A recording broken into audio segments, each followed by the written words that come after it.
Hi, I'm Emma Andrews. In this video, I'm gonna show you how to use table salt to create lovely texture in your watercolor paintings.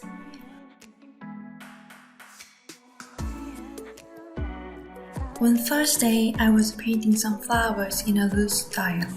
I put my washes on and then added some table salt in the background. I waited a little bit and then found nothing happened. So I carried out my own experiment with table salt. I'm putting some red on my paper after wetting it, using some regular table salt.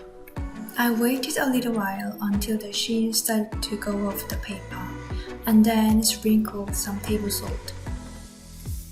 I'm painting some red next to it, and then again sprinkle some table salt.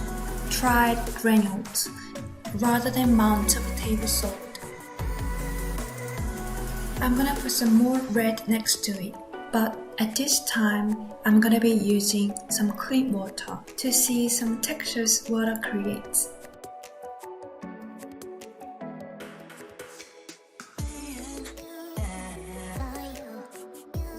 You can see the sheen on the paper there.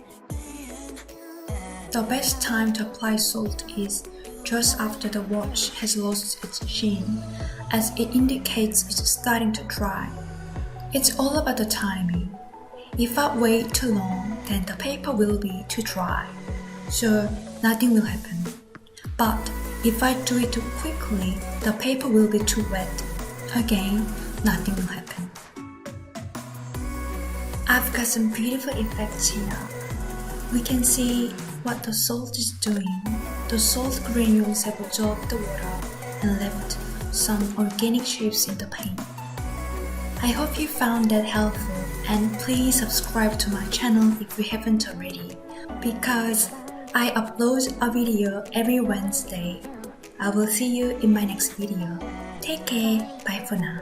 Bye!